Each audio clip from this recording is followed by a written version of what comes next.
අද උගන්වන්න යන්නේ දාවිද් රජතුමා පූජාවක් ඔප්පු කරපු අවස්ථාව ගැන. தாவீது ராஜா ஒரு ஒரு பலியை செலுத்தின ஒரு சம்பவத்தை குறித்து நான் பேச விரும்புகிறேன். ඊට පස්සේ මම කොහොමද ඔය 21 වෙනි පරිච්ඡේදයේ එහෙම මම ඔබට කියලා දෙන්නම්. அதே போல இந்த 21வது அதிகாரத்தை அப்படியே உங்களுக்கு நான் விளக்கப்படுத்த போகிறேன். අපේ පාස් රොයි අයින් තියනවා යාම මම පිළිගන්න අමතක වුණා. යාම තමයි අත්වසන් ආදී.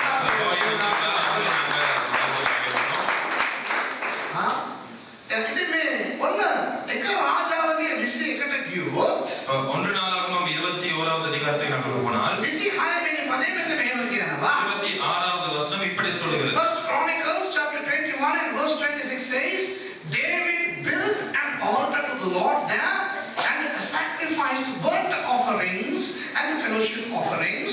He called on the Lord and the Lord answered him with fire from heaven on the altar of burnt offering. එහි දාවිද ස්වාමීන් වහන්සේට පූජාසනයක් ගොඩනගා දවන පූජාද සාත් පූජාද ඔක්කොට ස්වාමීන් වහන්සේට යාඥා කළේ.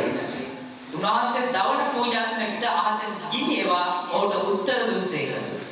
அங்கே கர்த்தருக்கு ஒரு பலிபீடத்தை கட்டி சர்வாங்க தகன பலியையும் சமாதான பலியையும் செலுத்தி கர்த்தரை நோக்கி விண்ணப்பம் பண்ணினார்.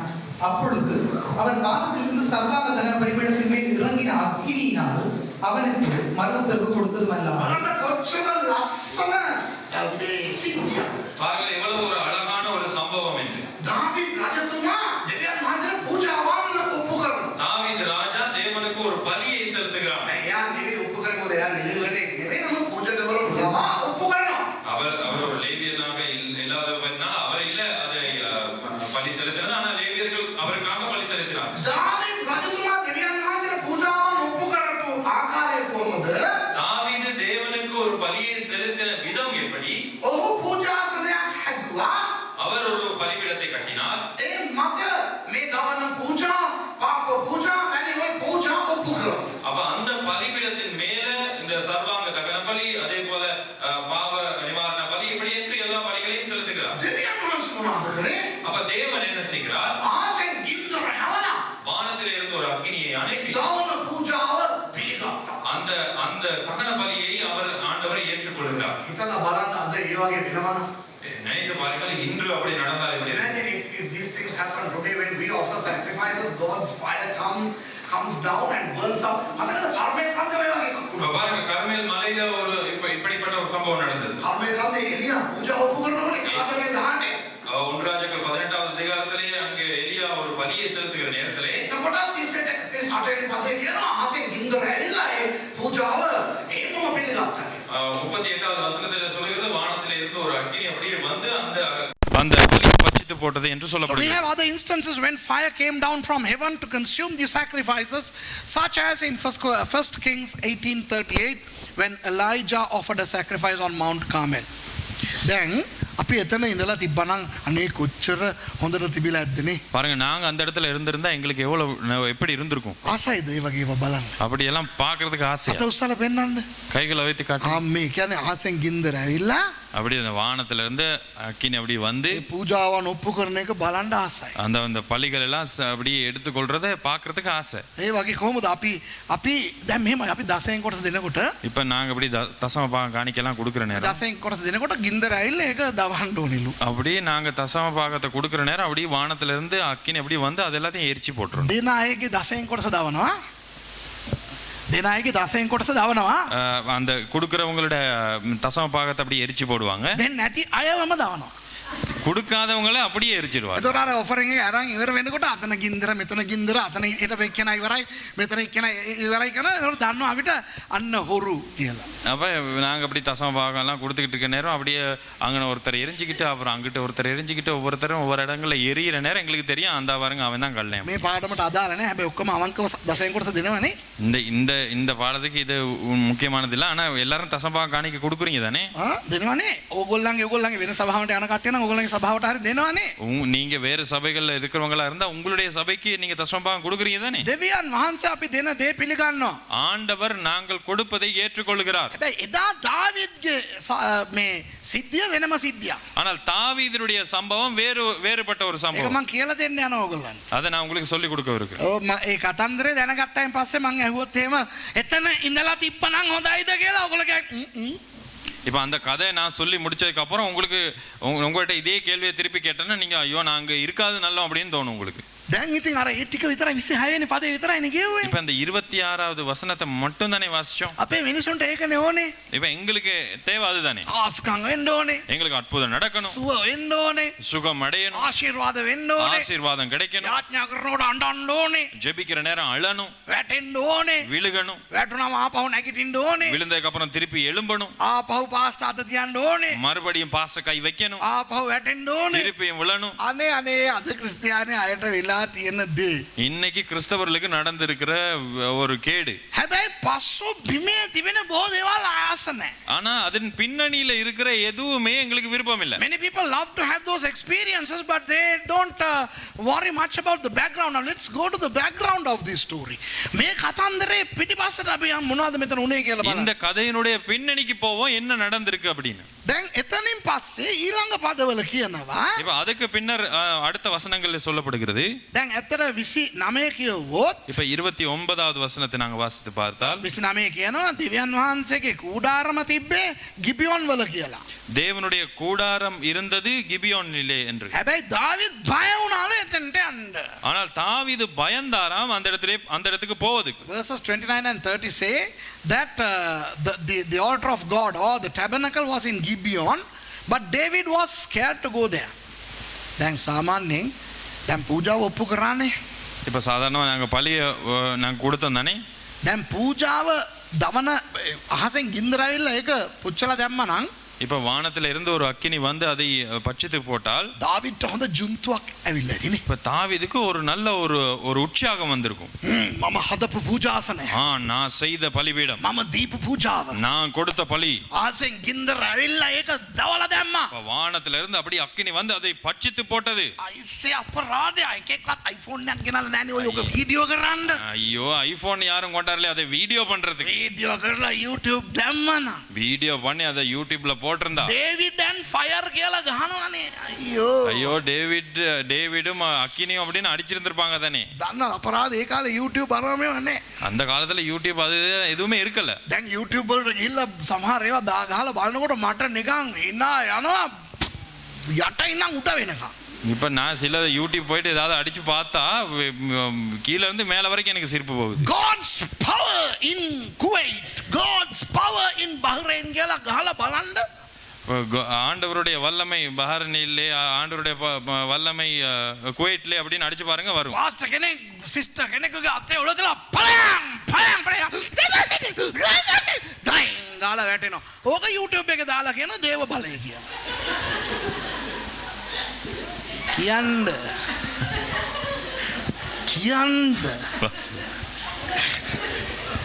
YouTube ல போயிட்டு தேவ வல்லமை பாக்ரைன்ல God's power in Bahrain, God's power in Kuwait னு அடிச்சா ஒரு பாஸ்டர் வந்து பொம்பளை விட்டு தலையில கையை வச்சு போயேசுவின் நாமத்திலே போயேசுவின் நாமத்திலே இதை வீடியோ பண்ணி யூடியூப்ல போட்டுருக்கான். මේක දේව බලය නෙවෙයි හයිසේ පිස්සු නැටීම. இது தேவனுடைய வல்லமையில இதெல்லாம் பைத்தியம் ஆடுறது. ක්‍රිස්තියානි ඇදහිල්ල අද බල්ලට ගිහිල්ලා වගේ ඔය YouTube එකේ බලනවා. கிறிஸ்தவ விசுவாசம் இன்னைக்கு நாய்க்கு மாதிரி போயிருச்சு. ගින්දර එනේවා එලියලා දාවිද්ලා වීඩියෝ කරලා දාලා තිබ්බනම් මොනවද වෙන්නේ? அந்த வானத்துல இருந்து அக்கினி வர்றது எல்லாத்தையும் எலியா தாவீது எல்லாம் வீடியோ பண்ணி யூடியூப்ல போட்டிருந்தா எப்படி இருந்திருக்கும்? කොහොමද මෝසෙස් අර කෝටෙන් අර නයිල් ගංගාවට ගහනකොට පුටෙන්ද දැන් ගහන්න පුටෙන්ද light camera action white balancing දැන් ගහන්න මෝසෙස් அம்மா ஜூம் කරලා ගන්නෙ. இப்ப அந்த மோசே அந்த இதுக்கெல்லாம் அடிச்சது அந்த கற்பாறைக்கெல்லாம் அடிச்சதெல்லாம் பார்த்துருந்தாங்கன்னா நம்ம வீடியோ பண்ணி அதெல்லாம் யூடியூப்க்கு போட்டிருப்பாங்க. අර දසවෙනි වසංගතේ මං සිකුරාදා උගන්වපු එක මතකද? அந்த 10வது வாதையை குறித்து சொன்ன ஞாபகம் இருக்கா? අර මරණයේ දූතයා යනකොට அந்த மரணத்தின் தூதன் போற நேரம் එළියට ගියා නන්නේ ඩේන්ජර්. இப்ப வெளியே போனா தானே டேஞ்சர். අර ලේ හැම දෝරේ ගහලා ඇතුළේ ඉඳගෙන ජනෙල්ලෙන් වීඩියෝ කරනවා. அந்த வெளியே உள்ளுக்கெல்லாம் அந்த வெளியே நிலையிலெல்லாம் ரத்தம் பூசப்பட்டு வீட்டில் அந்த ஜன்னல்ல இருந்து வீடியோ பண்ணியிருப்பேன். நைட் விஷனில் මල්ලිලාව යවන පිටිපස්සෙන් ගිහලා වීඩියෝ කරා. අලියා කුළුඳුලා කියන මරනවනේ මේ පොඩියම යවනවා. சின்ன பிள்ளைகள் அனுப்புவாங்க, போயிட்டு வீடியோ பண்ணிட்டு வர சார். தலைச்சன் பிள்ளைகளை தானே கொள்றது. ஆனால் தம்பிமார் தங்கச்சிமார் அனுப்புறது வீடியோ போயிட்டு எடுத்துட்டு வாங்க. හරිද? අනේ දෙයියනේ මේ දැන් දාවිත් මේ වගේ ගින්දර දැක්කහම தாவீது இந்த மாதிரி அக்கினி எல்லாம் கண்டதோட එතන යාට දාවිත් මොනවද කියන්න තියෙන්නේ? அப்ப அதுக்கப்புறம் தாவீது என்ன சொல்லியிருக்கணும்? ඕ මම ඔය ෆයර් එකෙන් ඔය අනයින්ටින් එකෙන් ඔය පවර් එකෙන් මම යනවා கூடாரමට. பாருங்க, இந்த அக்கினியில இந்த வல்லமையில நான் போறேன் அந்த தேவனுடைய கூடாரத்துக்குள்ள. இல்ல பூஜா ஒப்பு කරනවා කියලා කියන්නේ නැතිනේ. நான் போய் அங்கே ஒரு பலியை ஆண்டவருக்கு கொடுப்பேன் அப்படின்னு சொல்லியிருக்கணும் இல்லையா? Now that the fire of God came down from heaven and consumed the offering, David would have thought, okay, now let me go to the tabernacle itself and offer a sacrifice. එහෙමනේ වෙන්නේ දැන්. ගෙදර අපි ආඥා කරලා යකේ ගියා කියන්නකෝ. இப்ப நாங்க வீட்ல ஜெபம் பண்ணி ஒரு பிசாசு போயிருச்சுன்னு வைங்க. සභාවට ඇවිල්ලා ඉන්න බෑ. இப்ப சபைக்கு வந்து இருக்க முடியாது. යකේ ආවනම් ලවන්නම් දෙන්නම් ජම්බු මං ගෙදර යකේ பிசாசு வரட்டும். பிசாசு வரட்டும், நான் விரட்டுறேன். ඇත්තනේ. අපි ගෙවල් වල නැත්තම් හවුස් මීටින් එකක ආඥා කරලා මොකක් කරේ වුණා නම් இப்ப நாங்க ஒரு வீட்டு கூட்டத்துல ஏதாவது ஜெபம் பண்ணி ஏதாவது நடந்துருச்சுன்னா ඒක පල්ලිය කරන්න ආසයි නේද? அத சபையில செய்யறதுக்கு எங்களுக்கு ஆசை இல்லையா? මොකක්ද කියන්නද යා? ஏதாவது ஒண்ணு சொல்லுங்க. ඔව් නේ. එතකොට දාවිත්ට කොහොම ආසාවක් එන්න ඇද්ද? යන්නම් මං කුඩාරමට පෙන්නන්නම් මගේ බලය. இப்ப தாவீதுக்கு அந்த மாதிரி ஒரு அற்புதம் அதிசயத்தை கண்ட உடனே அவருக்கு ஒரு வல்லமை வந்திருக்கும். நானும் போயிட்டு அந்த கூடாரத்துல பாருங்க எப்படி அக்கினியை வர வைக்கிறேன். මෙතන කියලා තියෙනවා දාවිත් මේ පැත්ත පලාතට ගියේ නැල්ලු බය වෙලා හිටලා. ஆனா இந்த இடத்துல பார்த்தோம்னா அந்த தாவீது அந்த பக்கமே போகல, அங்க போறதுக்கு பயப்பட்டார். Ironically, David was so scared to go to the tabernacle in Gibeon. Why? ඇයි බය වුනේ? ஏன் பயப்பட்டார்? මේ කතන්දරේට පසු බිමක් තියෙනවා. அந்த இந்த கதைக்கு ஒரு பின்னணி இருக்கிறது. මේක තමයි කතන්දරේ. இதுதான் கதை. අහගන්න හොඳේ පළවෙනි පදයට යන්. முதலாவது வசனத்துக்கு Let's go போவோம். to verse 1. In Satan rose up against Israel and incited David to take a census of Israel. කියවන්නකෝ. සාතන් ඊශ්‍රායලුන්ට විරුද්ධව නැගිට ඔවුන් ගණන් කන්ට දාවිත් පෙළඹුවේය. சாத்தான் இஸ்ரவேலுக்கு விரோதமாய் எழும்பி இஸ்ரவேலை தொகையிடுகிறதுக்கு தாவீதை ஏவி விட்டது. දැන් ඔය මගෙන් බොහෝ කට්ටිය ලෝකේ වටේ ඉඳන් මගෙන් ප්‍රශ්න අහනවානේ. இப்போ உலகத்துல அநேக இடங்கள்ல இருந்து என்னிடத்துல கேள்வி கேட்பார்கள். ඒගොල්ලෝ අහන ප්‍රශ්න වලින් එකක් තමයි ඔය පදය. அவர்கள் கேட்கிற அநேக கேள்விகள ஒரு கேள்விதான் இந்த வசனம். දාවිත් දෙවියන් වහන්සේගේ මිනිසෙක්. தாவீது தேவனுடைய மனுஷன். එයාව මේ එයාගේ සොල්දාදුවන් ගණන් කරන්න යක්ෂයයි පෙළඹුවේ කියලා. இப்ப அவருடைய போர் வீரர்களை கணக்கெடுப்பதற்கு ஏன் பிசாசு ஏவினான்? ඒ අර භාෂාව දන්නේ නැති කමෙන් එන එක. அதே நிறைய நேரங்களில் எங்களுக்கு அந்த பாஷை விளங்காதனால எங்களுக்கு வர்ற பிரச்சனை. හෙබ්‍රෙව් භාෂාවේ සාතානේ කියලා කියන්නේ හතුරා කියන එක. இப்ப எபிரேய பாஷையில ஷாட்டானே என்று சொல்லப்படுவது எதிரியை குறிக்கும். You know, in the Hebrew language, the Hebrew rendering satane, which in English is Satan, means the opposer. Okay? The adversary. The enemy. Hatura. எதிரியை குறிக்கும். එතකොට මෙතන හතුරා කියලා තියෙනවා මිසක් අර අපි දන්න අර සාතන් නෙවෙයි. இப்ப இந்த இடத்துல எதிரி என்று குறிப்பிடப்பட்டிருக்கிறதே ஒழிய இந்த எங்களுக்கு தெரிந்த அந்த பிசாசை குறிக்கவில்லை. වෙන ලොකු රටක් දාවිත්ට විරුද්ධව ඉස්රායල් දේශයට විරුද්ධව සටනට එන්න ලෑස්ති වුණා. ஒரு பெரிய ஒரு நாடு வேறொரு நாடு தாவீதுக்கு விரோதமாய் யுத்தம் பண்ணுவதற்கு வர திட்டமிட்டிருந்தது. ඒ රටට තමයි සතුරා කියලා තියෙන්නේ. அந்த நாட்டுக்கு தான் எதிரி என்று சொல்லப்படுகிறது. ඉතින් සාතාන් පෙළඹුවා කිව්වම අපි දන්නේ අරුනේ. இப்ப எங்களுக்கு சாத்தான் ஏவி விட்டான் அப்படின்னு சொன்னா எங்களுக்கு தெரிஞ்சது அந்த பிசாசு தான். ඉතින් අපි හිතන්නේ සාතාන් තමයි ඕක කරේ කියලා. அப்ப எங்களுக்கு நாங்க நினைப்போம் சாத்தான் தான் இவனை ஏவி விடுகிறது. බොහෝ ක්‍රිස්තියානිකාරයෝ දෙවියන් වහන්සේ ගැන කතා කරනවට වඩා යක්ෂයා ගැනයි කතා කරන්නේ. அநேக கிறிஸ்தவர்கள் தேவனை பற்றி பேசுவதை விட பிசாசை பற்றி பேசுவதுதான் அதிகம். දැන් ඇත්තට ඔය සාක්ෂි කියනකොට බලන්න සභාවේ කී දෙනෙක් සාක්ෂි කියනවද இப்ப කියලා. நீங்க சாட்சி சொல்ற நேரம் பாருங்க எத்தனை பேர் சபையில சாட்சி சொல்றாங்கன்னு. හැබැයි සතියේ දවස් 7ම මිනිස්සු එක කතා කරලා බලන්න. ஆனா அந்த 7 நாட்களும் ஜனங்களோட பேசி பாருங்க. දවසකට 3 සැරයක් කෑමෙන් පස්සේ යකා ගැන කතා කරනවාමයි. வாரத்துக்கு ஒவ்வொரு நாளும் சாப்பாட்டுக்கு பிறகு 3 முறை பிசாசை பத்தி பேசுவாங்க. යක්ෂයා පුදුම පීඩාවක ඉන්නේ පාස්ටර්. பாஸ்டர் பிசாசு பயங்கர போராட்டங்கள் எல்லாம் கொண்டாடுறேன் தானே பாஸ்டர். යක්ෂයා මට ලෙඩක් දැම්මා දවස් දෙකක් මං ඇඳි. பாஸ்டர் பிசாசு எனக்கு ஒரு நோய் கொண்டு வந்து போட்டா 2 நாள் கட்டில்ல பாஸ்டர். යක්ෂයා මොනවද කරේ? பிசாசு என்ன தெரியுமா செஞ்சா? මට විරුද්ධව අර ඉස්සරහා ගෙදර එකාව ඇවිස්සුවනේ. பாஸ்டர் எனக்கு விரோதமா முன் வீட்டுக்காரனை ஏவி விட்டான் தானே. අපි පර්ස් එක නැති කරා නම් යක්ෂයා. எங்களுடைய பர்ஸ் காணாம போனா பிசாசு. බස් එක මිස් කරා නම් යක්ෂයා. பஸ்ஸை நாங்க மிஸ் பண்ணிட்டா அதுக்கும் பிசாசு. අපිට හරියට අපිට අපි ණය වුණා නම් යක්ෂයා. நாங்க கடன் பட்டா அதுக்கும் காரணம் பிசாசு. ලෙඩ වුණා නම් යක්ෂයා. நாங்க நோய்வாய்ப்பட்டா அதுக்கும் காரணம் பிசாசு. නිකන් ඉන්න යක්ෂයාට ප්‍රොමෝෂන් දීලා ඌව මහිමයට පත් කරලා තියෙන්නේ වෙන කවුරුත් නෙවෙයි ක්‍රිස්තියානිකාරය. சும்மா இருக்கிற பிசாசுக்கு அவனுக்கு மேலே எல்லாத்தையும் சீண்டி அவனுக்கு ப்ரொமோஷன் கொடுத்தது நம்ம கிறிஸ்தவர்கள். ඌ වැඩි දේවල් කරන්න බැරි එක. அவனுக்கு அவ்வளவு எல்லாம் செய்ய முடியாதவன். අපි ගිහිල්ලා වැස්සේ තෙමිලා ඇවිල්ලා කහිනකොට කියන්නේ යකා කැස්ස දුන්නා කියලා. நாங்க போயிட்டு மலையில நனைஞ்சிட்டு இருமுற நேரம் நாங்க சொல்லுவோம் பிசாசு தான் எங்களுக்கு இருமலை கொண்டாந்தா. අපි ගිහිල්ලා ණය වෙලා ඒක හරියට පරිහරණය කරන්න දන්නේ නැතුව වියදම් කරලා ණය වැඩි වුණාම ඒකට පොලි වැඩි වුණාම පොලි පැටව දාපුවාම කියන්නේ යකා අපිට ආර්ථිකව පහර දුන්නා. நாங்க கடன் பட்டி அப்புறம் வட்டி கட்டி அது வட்டி குட்டி போட்டு அப்படி நிறைய பிரச்சனை வந்ததுக்கு அப்புறம் அதுக்கு காரணமா இருக்கிறது பிசாசு அப்படின்னு நாங்க பிசாசு சேர்ந்துவோம். තේනවද? අපි නිකන් මේ ඕන නැති විදියට ගිහිල්ලා මොකක් හරි කරලා කවුරු හරි අපිට රවල බැලපුවාම කියන යක්ෂයා පෙළඹුවා කියලා. நாங்க தேவையில்லாம யாரோட பிரச்சனை பண்ணிக்கிட்டு போயிட்டு அவர் எங்களை முறைச்சு பார்த்தா பிசாசு அவர் மூலமா என்ன தாக்குறான் அப்படின்னு சொல்லுவோம். යක්ෂයා මෙච්චරයි කරන්නේ. பிசாசு இவ்வளவுதான் செய்வான். හැබැයි අපි ඌට මෙච්චරක් දීලා තියෙනවා. ஆனா நாங்க அவனுக்கு பெரிய ஒரு ப்ரொமோஷன் கொடுத்துருவோம். හරිද? ඒ නිසා මේ අපි සමහරවිට තෙලට ඇද ගන්න දේවල් යක්ෂයා මත පවරන්න නරකයි. சில நேரம் எங்களுடைய வாழ்க்கையில கொழுப்புக்கு இழுத்துக்கிற விஷயத்தை பிசாசு மேல நாங்க சாட்டக்கூடாது. මෙතන දාවිද්ව යක්ෂයා ඇවිල්ලා ගණන් කරපන් කියලා පෙළඹුවේ නැහැ. இந்த இடத்துல தாவீதுக்கு பிசாசு வந்து ஒரு ஏவுதலை கொடுக்கவில்லை என்ன அப்படின்னு. Satan did not come and tempt David to count the troops. What happened was another nation wanted to fight with David, Israel. So David was slightly perturbed. දාවිද් පොඩ්ඩක් කැළඹුණා. தாவீது கொஞ்சம் குழம்பி போனான். දාවිද් කරපු වැරද්ද මොනවද දන්නවද? இப்ப தாவீது செய்த பிழை என்ன தெரியுமா? සෑහෙන යුද්ධ දාවිද්ට දෙවියන් වහන්සේ ජය දීලා තියෙනවා. அநேக யுத்தங்களிலே தாவீதுக்கு ஆண்டவர் வெற்றியை கொடுத்திருந்தார். රජ වෙන්න කලින් ராஜாவாக ஆவதுக்கு முன்னர் සිංහෙකාව එයාගේ බැටළුවන්ව මරන්න. ஒரு சிங்கம் வந்தது அவனுடைய ஆடுகளை கொலை செய்யும்படியாக. මෙයා එතකොට මෙයා වේරන්නකෝ කියලා කෑ ගැහුවේ නෑනේ. ஐயோ ஆண்டவரே என்னை காப்பாத்துங்களே அப்படின்னு எல்லாம் அவர் கத்தல. මෙයා තනි අතින් සිංහව ගහලා මැරුවා නේ. அவர் தண்ட சொந்த முயற்சியில சிங்கத்தை கொண்டு போட்டார். වලහ වලහවත් මෙයා මැරුවා. கரடி வந்துச்சு அதையும் கொண்டு போட்டார். ඔය දෙක ගැන මෙයා මොනවද දන්නවද කියන්නේ සාවුල් රජතුමාට?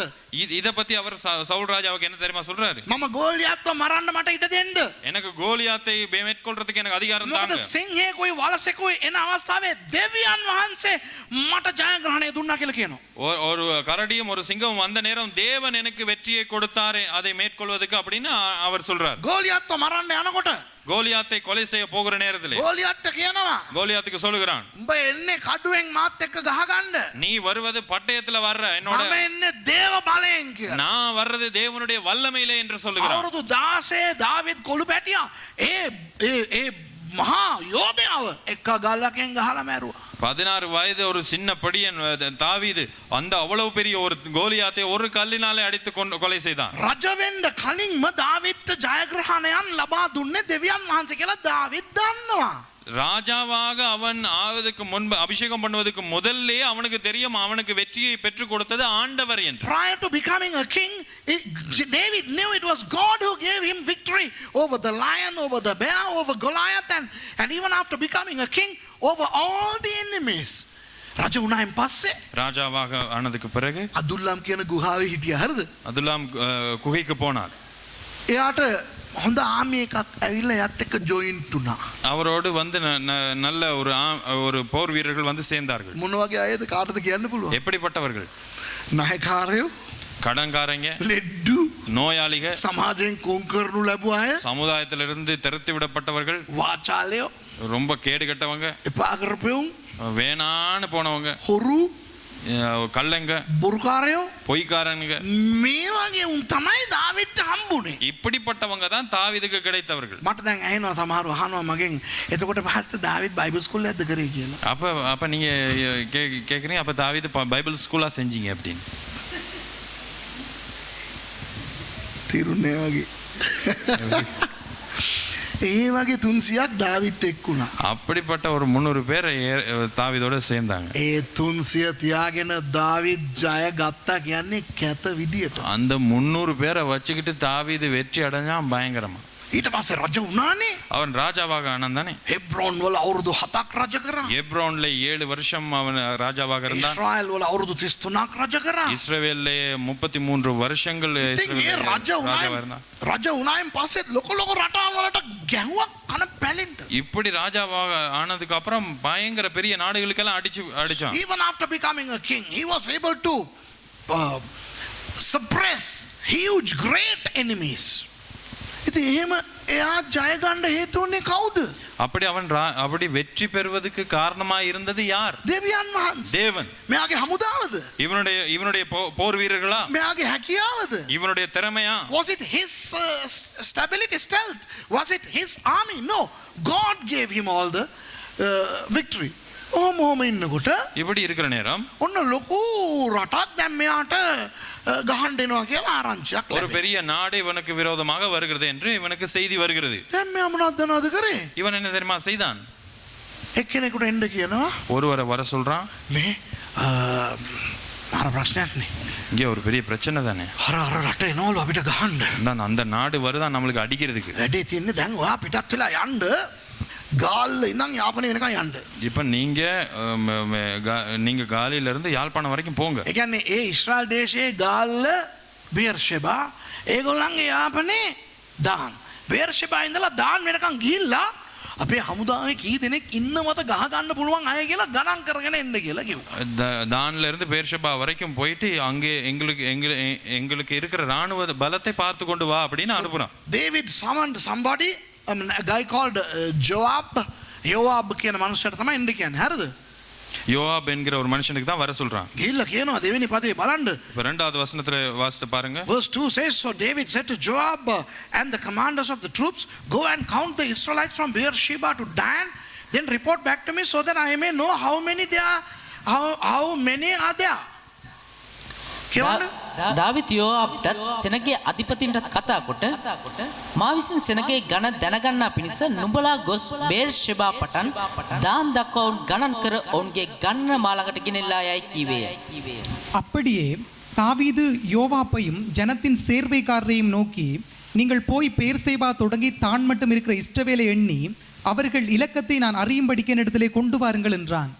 උගලන්ට තේරෙනවද මොකද්ද උනේ දාවිත්? இப்போ உங்களுக்கு புரிகிறதா என்ன நடந்துச்சு தாவீதுக்கு? මෙච්චර කාල හැම සටනක්ම එයා සටන් කරේ දේව බලයෙන්. இவ்வளவு நாள் எல்லா யுத்தங்களையும் அவன் செய்தது தேவனுடைய பலத்திலே. එයාට දෙවියන් වහන්සේ තමයි ජයග්‍රහණයන් දුන්නේ. தேவன் தான் அவனுக்கு வெற்றிகளை கொடுத்தார். හැබැයි දැන් විශාල තර්ජනයක් ආවහම ஆனால் இப்பொழுது ஒரு பெரிய ஒரு எதிர்ப்பு வந்தவுடனே මෙයා බලනවා අනේ මං දැනගන්න ඕනේ මට සොල්දාදුවෝ කී දෙනෙක් ඉන්නවද ஐயோ කියලා. இப்ப நான் பார்த்து கொள்ளணும் எனக்கு எவ்வளவு போர் வீரர்கள் எனக்கு என் பலம் இருக்கிறார்கள் என்று. யோவாப் වයි අනිත් කට්ටිය වයි යවන්න හදනවා ගණන් කරගෙන එන්න කියලා. அப்ப யோவாப் அனுப்புகிறார் போய் எண்ணி கொண்டு வா அப்படின்னு. You know, all this while God gave David the victory, although he was in the minority.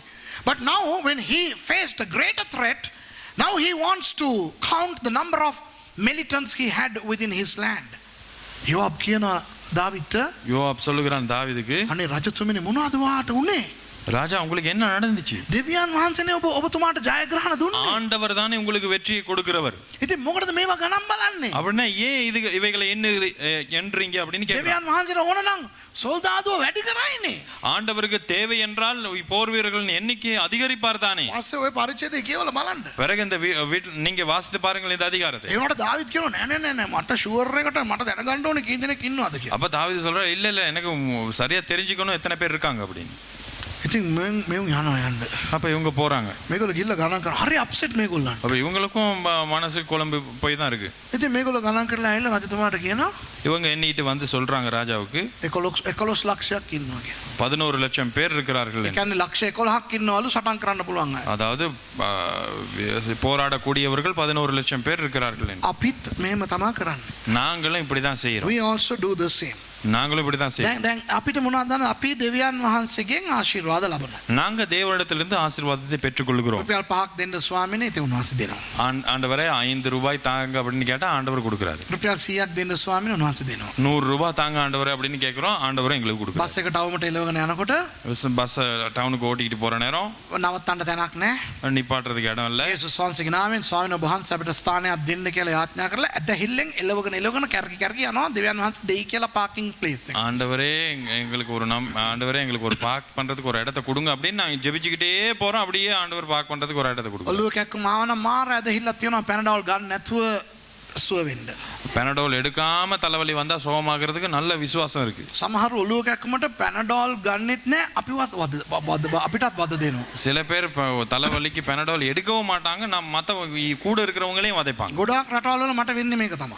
அநேக நாடுகளில் எனக்கு நடக்கிறது இதுதான். මම පැය දෙකමාර කියලා හිටගෙන උගන්වනවා ලොකු ගැඹුරු දේවල්. நான் 2-2.5 மணி நேரம் அப்படின்னு நின்றுக்கிட்டு நான் கஷ்டப்பட்டுக்கிட்டு நான் பெரிய பெரிய ஆழமான சத்தியங்கள் அவங்களுக்கு கற்றுக் கொடுப்பேன். ඉවර වුණාම කට්ටිය ඇවිල්ලා පොළෙම හිටගෙන ඉන්නවා යාඥා. முடிஞ்சதுக்கு அப்புறம் அப்படியே போலினா வந்து நிப்பாங்க ஜெபிக்கிறதுக்கு. මමත් ඉතින් එස්කේප් වෙන්න බලනවා සමහරවිට හරියන්නේ නැහැ නේ පාස්ටර් ඒ පාස්ටර් අල්ල කියනවා නෑ පාස්ටර් යාඥා කළා යන්න කියනවනේ. அவ நான் எப்படியாவது நான் மாறுறதுக்கு பார்ப்பேன், அவங்க மாற விட மாட்டாங்க. பாஸ்டர் சொல்லுவேன் சரியில்லையே பாஸ்டர் நீங்கள் எல்லாத்துக்கும் ඉතින් ஜெபிங்க. ගිහිල්ලා මම යාඥා කරන්න හදනකොට ඒගොල්ලෝ කියනවා පාස්ටර් මට ඔළුව කැක්කම දවස් දෙකක් තිස්සේ ඔළුව කැක්කම මට යාඥා කරන්න කියනවා. பாஸ்டர் 2 நாளா எனக்கு சரியான தலைவலி, எனக்காக ஜெபிங்க பாஸ்டர் அப்படின்னு. මට ඇත්තටම දේව ගැතිවරයෙක් හැටියට මට හිතෙන්නේ මොනවද දන්නවද? ஒரு பாஸ்டரா எனக்கு தோன்றது என்ன தெரியுமா? එතන තියෙන මයික් ස්ටෑන්ඩ් එක අරන් එහෙම මේ ඔළුවට ගහලා එතනම මරලා දාන්න. அங்கே இருக்கிற மைக் ஸ்டாண்டை எடுத்து அப்படியே தலையை பார்த்து ஒரு அடி அடிச்சு அங்கனையே கொண்டு போட்டுறதுக்கு. පැනඩෝල් පෙති ටිකක් බීලා කරගන්න පුළුවන් රාජකාරිය ලංකාවේ ඉඳන් දේශනා කරන්න ගිය මම හිටගෙන කරන්න ඕනේ.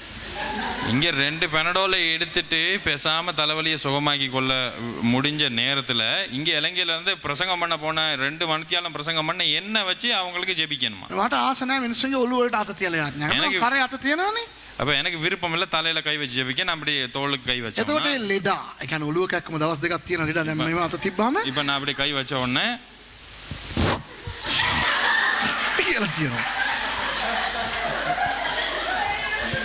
මේ මට වෙන දේවල්. இது எனக்கு நடக்கிற விஷயம்.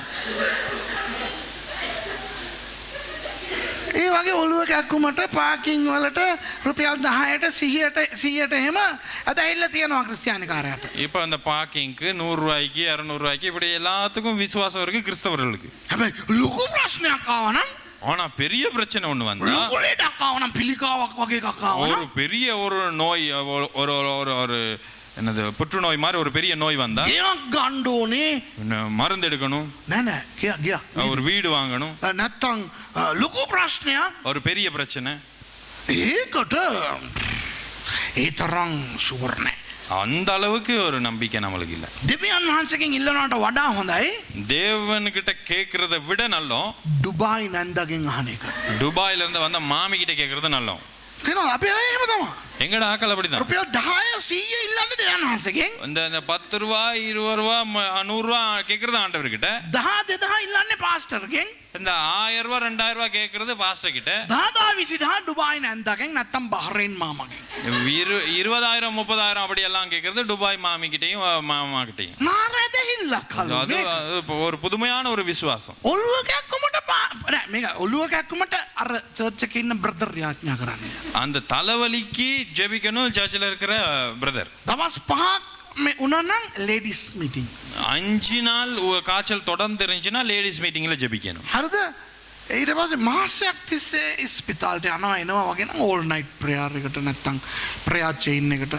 இப்போ ஒரு மாசமா டாக்டர் கிட்ட போறதும் வர்றதும் அப்படி இருந்தா ஆல் நைட் பிரேயர்லயோ இல்லாட்டி விசேஷ ஜெப கூடத்திலயோ சொல்லி ஜெபிக்கணும். ලොකු ලෙඩ වලට නම් பெரிய நோய் என்றால் අනිවාර්යයෙන්ම සල්ලි එක්කව කරලා මොකක් හරි අර නවලෝකට හරි කොහරි යන්න ආසිරි හරි යන්න ඕනේ. சல்லி எப்படியாவது சேர்த்து என்னமாவது பண்ணி நாம நவலோகிக்கு சரி ஏதாவது பெரிய ஹாஸ்பிட்டலுக்கு போகணும். හරිනේ අපි ඕකනේ කරන්නේ. இதுதானே நாங்க செய்றோம். We trust the Lord for peanuts. Right? But when it comes to huge mammoth issues, our faith is not as powerful as that. ඒ කියන්නේ මේකයි. වාහනයට පාකින් ලැබෙයි කියන අදහිල්ල තියෙනවා. வாகனத்துக்கு பார்க்கிங் கிடைக்கும்ன்ற நம்பிக்கை விசுவாசம் இருக்கு. වාහනයක් ලැබෙයි කියන අදහිල්ල නැහැ. வாகனம் கிடைக்கும்ன்ற விசுவாசம் இல்ல நம்ம. දැන් වාහනවල ගිහිල්ලා පාකින් වෙනුවෙන් යාඥා කරලා කැරකෙන අය ඉන්නවනේ. இப்போ இந்த ஜெபிச்சுக்கிட்டே பார்க்கிங்காக அலையிறவங்க இருக்கிறாங்க இல்லையா? කොහේ හරි මේ ලංකාවේ දැකලා තියෙනවද කවුරු හරි ගිහිල්ලා நீங்க எங்கேயாவது கண்டிருக்கீங்களா இலங்கையில පාකින් එකේ හිටගෙන பார்க்கிங்ல நின்றுக்கிட்டு ස්වාමිනේ මේ පාකින් එකේ නවත්තන්න තමට වාහනයක් දෙන්න. ஆண்டவரை இந்த பார்க்கிங்ல நிப்பாட்டுறதுக்கு எனக்கு வாகனம் ஒன்று தாருங்க. එහෙම යාඥා කරලා දැකලා තියෙනවද? அப்படி யாராவது ஜெபிக்கிறத கண்டிருக்கீங்களா? නෑ. இல்ல. දැන් ඒක කිව්වා කියලා අද ඉඳලා ඒක කරන්න එපා. அது சொன்னதுக்காக அதுக்காக போயிட்டு அப்படியே ஒரு ரோட்ல நின்றுக்கிட்டு ஜெபிக்காதீங்க. මම කියන්නේ මොනවද දන්නවද? நான் சொல்ல வர்றது என்ன தெரியுமா? දෙවියන් වහන්සේගේ මිනිසුන්ට තියෙන ලෙඩේ தேவனுடைய ஜனங்களுக்கு இருக்கிற ஒரு நோய் என்னன்னா පොඩි පොඩි දේවල් වලට දෙවියන් වහන්සේ විශ්වාස කරනවා. சின்ன சின்ன விஷயங்களுக்கு தேவனை நம்புவார்கள். ලොකු ලොකු දේවල් සඳහා විශ්වාස කරන්නේ නැහැ. பெரிய பெரிய விஷயங்களை தேவனை நம்ப மாட்டார்கள். දාවිත් උනේ ඒක තමයි. தாவீதுக்கு நடந்தது அதுதான். දාවිත් ෂෙනේකින් අමතක වුණා. தாவீதுக்கு ஒரு நொடி பொழுதிலே மறந்து போனான். මම සිංහෙක් මැරුවා, වලහෙක් මැරුවා, ගොලියත්ව මැරුවා. நான் ஒரு கரடியை கொன்றேன், சிங்கத்தை கொன்றேன், கோலியாத்தை கொன்றேன். මම යුද්ධ කිහිපයක්ම ජයගත්තා. நான் அநேக யுத்தங்களை வெற்றி கொண்டேன். මාත් එක්ක හිටපු අර නිකන් කමකට නැති අර 300ක් තියාගෙන මම ලොකු දේවල් කරා. என்னோட ஒன்றுக்கும் பிரயோசனம் இல்லாமல் இருந்த அந்த 300 பேரை வச்சுக்கிட்டு பெரிய வெற்றிகளை எல்லாம் கண்டேன். ඔන්න දැන් ලොකු රටක් මට ගහන්න එනවලු. இந்த இப்ப பெரிய ஒரு நாடு வருகுதாம் எனக்கு விரோதமா. ආපු දෙන්නෝයි.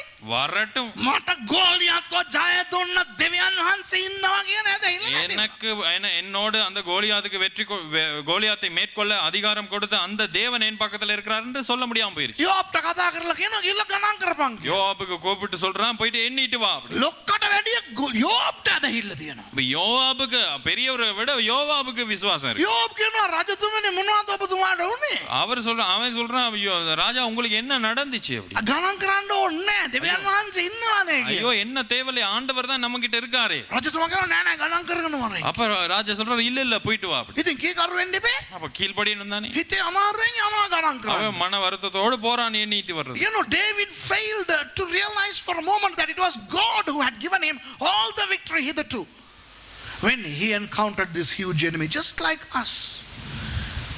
එතකොට තමයි ගණන් කරගෙන ඇවිල්ලා කිව්වා 11 ලක්ෂයක් ඉන්නවා இப்ப කියලා. எண்ணிட்டு வந்ததுக்கு அப்புறம் தான் அவர் சொல்றாரு 11 லட்சம் பேர் இருக்கிறார்கள். ඒ ගාන කිව්ව ගමන් දාවිද්ට මොනවද වුණා?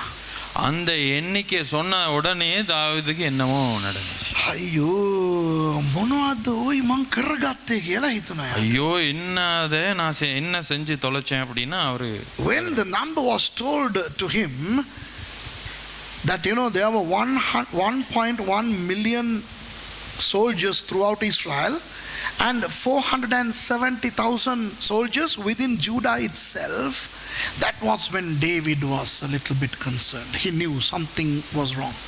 ඇවිල්ලා කිව්වා මුළු ඉස්රායල් දේශයේම ඉන්නවා 11 ලක්ෂයක්. இப்ப வந்து சொன்னாங்க 11 லட்சம் பேர் முழு இஸ்ரவேல்ல இருக்கிறார். මේ යුදාවේ විතරක් ඉන්නවා 4,70,000. யூதாவுல மட்டும் 4,70,000. 4,70,000 பேர் இருக்கிறார்கள். එතකොට දාවිද්ට දැනුණා அப்ப தாவீதுக்கு தெரிஞ்சிச்சு අයියෝ මම මේ මොනවද කරගත්තේ? ஐயோ நான் என்ன செஞ்சேன். සමහරවිට අපි සමහර වැරදි කරපුවාම නේද අපිට තේරෙන්නේ අයියෝ ඇයි අපි මේක කරේ කියලා. சில நேரம் பிழைகள் செய்ததுக்கு அப்புறம் தான் எங்களுக்கு தோணும் ஐயோ நான் என்னத்துக்கு இப்படி செஞ்சேன். Sometimes only after we commit the mistake that we realize, my goodness, what have we done? මේද බොහෝ අයට ඒකනේ වෙන්නේ අර. அநேகருக்கு இதுதான் நடக்குது.